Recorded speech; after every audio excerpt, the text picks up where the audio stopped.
If you're looking for the best TV 2021 has to offer, the LG OLED C1 may be for you.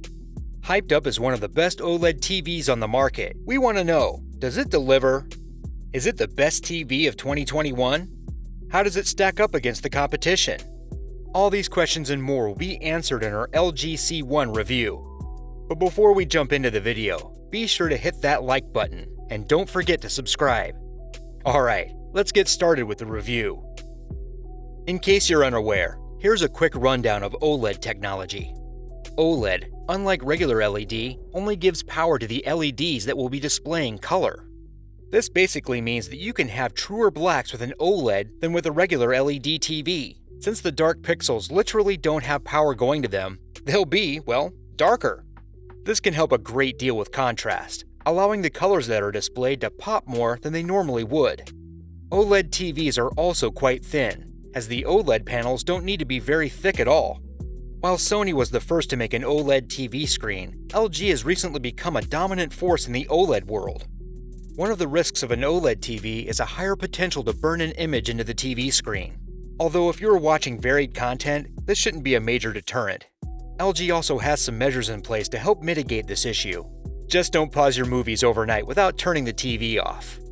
Another disadvantage is the short lifespan of these TVs. The materials used degrades much more quickly than LCD or regular LED screens do.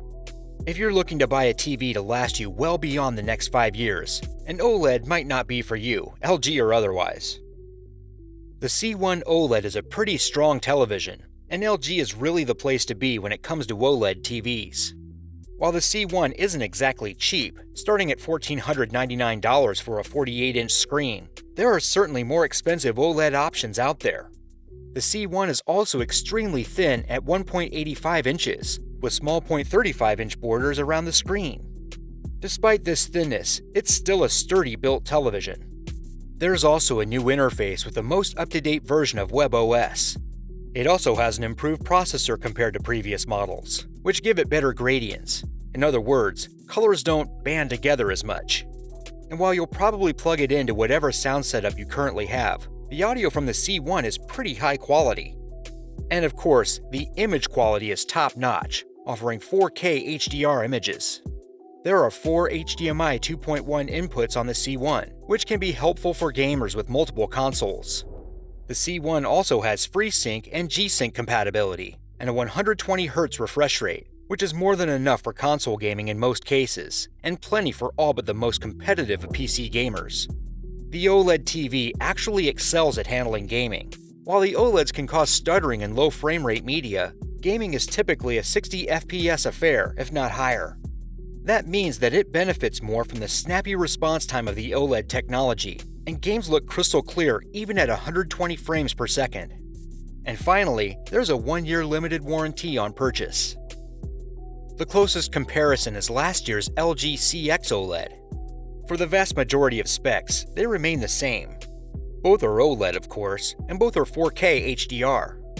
Both have 120Hz displays and the same build quality. They even have the same price, though the CX will likely go down in price soon. So what gives? What's the difference?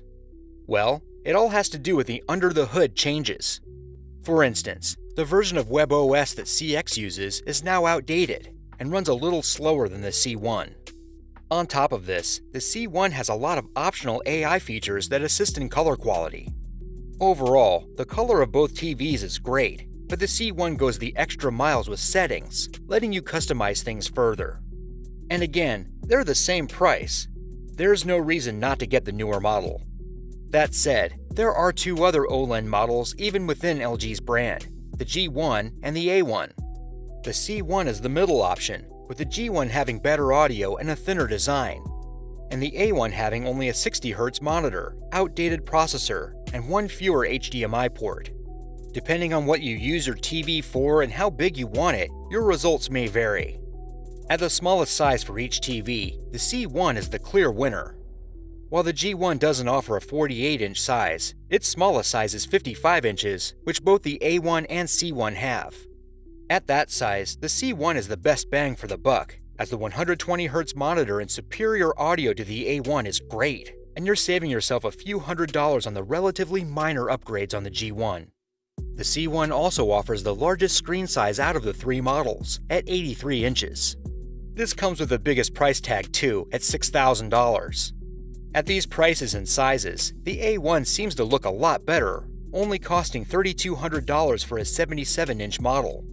If frame rate doesn't matter to you and you've got a sound system already, and a big TV is all you're looking for, it would be hard not to recommend the A1. You're saving a few $1,000s at that point, which is great if you're looking for a no-frills TV watching experience. Whether or not the C1 is right for you really does depend on a lot of things. However, it's definitely LG's Goldilocks option in this instance, at least as far as OLED TVs are concerned. We will caution you against buying an OLED if you watch a lot of similar content though, as the screen burn can be a turnoff for a lot of people.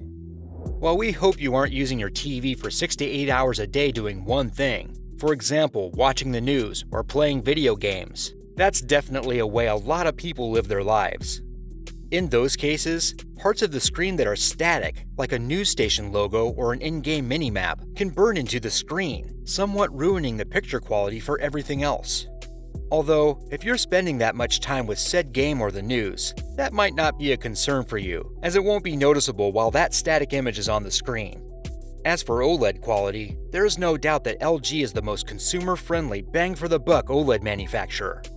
And if you're a gamer, you'll be fine with either the G1 or the C1, just avoid the A1 at all costs.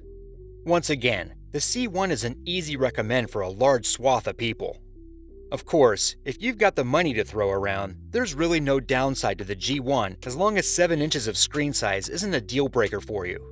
And then of course, there's the big question, why not snag on a sale older model?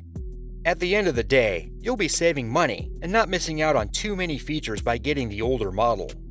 If you need a new TV right now, there's no shame in being a few months behind the newest models. Most people don't throw out their TVs every year, so don't feel too bad about missing out on the newest model.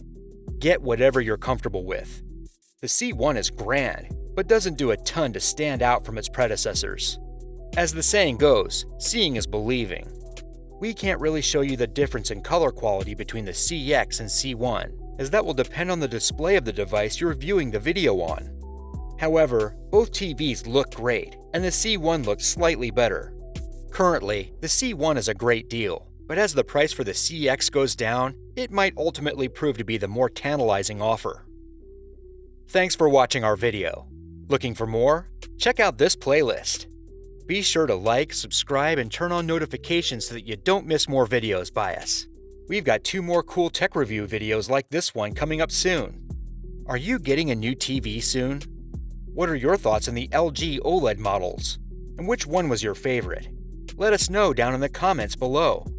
Anyway, we'll see you in the next video. Take care.